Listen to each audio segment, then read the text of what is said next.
Our stupid game saved my son's life. You know those silly little games you make up with your kids?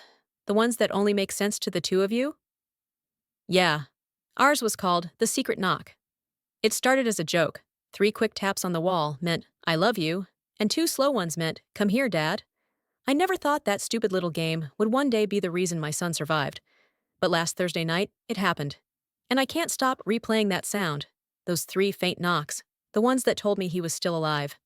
It started 2 years ago. My son, Ben, was 7 at the time.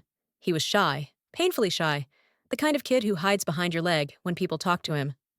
At night, he used to ask me to stay a little longer in his room, just until the shadows stopped moving, he'd say.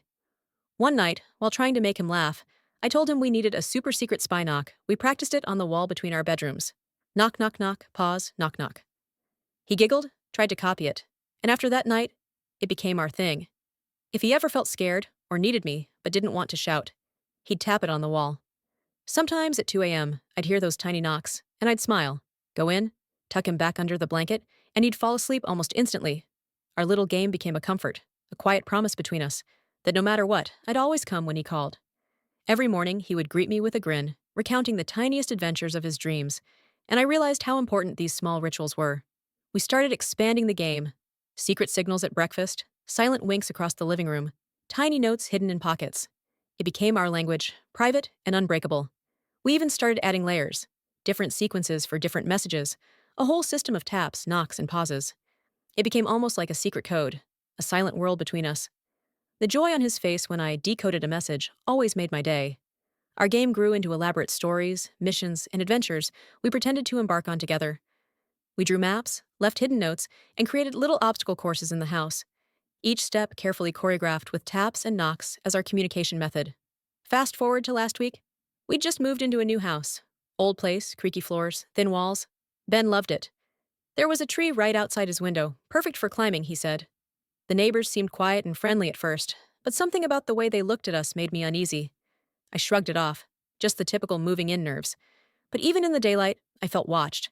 The way shadows stretched across our yard in the late afternoon seemed off, almost deliberate. That night, I was downstairs, fixing a leaky pipe. My wife was out on a night shift.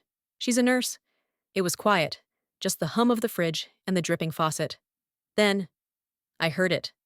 Knock, knock, knock. Pause, knock, knock. It was faint, barely there. But I froze. At first I smiled, the way I always did when he played the game. I shouted, Hey, Benny! You okay up there? No answer. Another set of knocks, faster this time. Knock, knock, knock. Pause, knock, knock. The same rhythm. Only, it didn't sound like it was coming from the wall. It sounded like it was coming from below the floor. I dropped my wrench and listened again.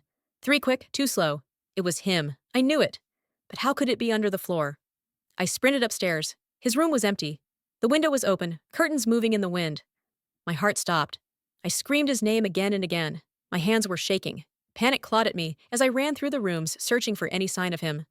The shadows of the new house felt like monsters ready to swallow me whole. The fear was suffocating, and every second stretched on endlessly, twisting my stomach into knots. I checked every closet, every corner, every potential hiding spot. My mind raced through every possibility, every accident that could have happened in his absence. Outside, the big oak tree swayed under the streetlight. And at its base, Ben's shoe, just one. I ran outside calling his name. Nothing. The night was too quiet. Then, the sound again. Knock, knock, knock. Pause. Knock, knock. Only this time, it was coming from the old wooden storm drain near the side of the house. I got closer, and when I knelt down, I heard it. Muffled cries. My son's voice. He'd fallen through a rotted section of the ground near the drain, a narrow gap that led into a broken section of the old cellar foundation. He was trapped in the dark, wedged between pipes, unable to move or shout loud enough to be heard. I called out to him gently, trying to calm him. I'm here, Ben. I'm coming, but every second felt like an eternity. The fear gripped me in a way I had never known. Sweat poured down my face. My mind raced through the worst-case scenarios. But he remembered our game. And that stupid, silly knock. It saved his life. The rescue team said if he hadn't made noise, if I hadn't recognized the sound, he might have suffocated before anyone found him. When they pulled him out, his face was pale, covered in dirt, but his little hand reached for mine, and he smiled. Dad, he whispered, you heard me. I laughed through tears. Of course I did, buddy. I always do. He didn't even realize what he'd done. He'd just played our game. In the days that followed, I became obsessed. Every night I patrolled the house, checking locks, double-checking windows, scanning the yard. Each creak, each shadow made my stomach knot. The relief of his rescue was mingled with a gnawing anxiety, the feeling that someone had been watching, that the fall wasn't an accident. I couldn't shake it. A week later, I started noticing small signs. The locks on the doors seemed tampered with, small items in the garage moved, shadows at the edge of the yard at night. At first, I told myself I was imagining it, the trauma, the adrenaline. But deep down, I knew it wasn't just paranoia. I confronted the neighbor who had helped us move in, casually, over coffee. He smiled too easily. His eyes lingered too long on Ben as he played in the yard. I didn't like it. I couldn't explain it. But something in his demeanor screamed danger. I began observing him, noting every movement, every odd phrase, every lingering glance. 2 nights ago, I came home from work and found a note slipped under our front door. No name, just 3 words. I'm still watching. My stomach dropped. Every nerve in my body screamed at me. Who was it? Why would someone do this? I checked the house, the perimeter, the camera feeds. Nothing concrete.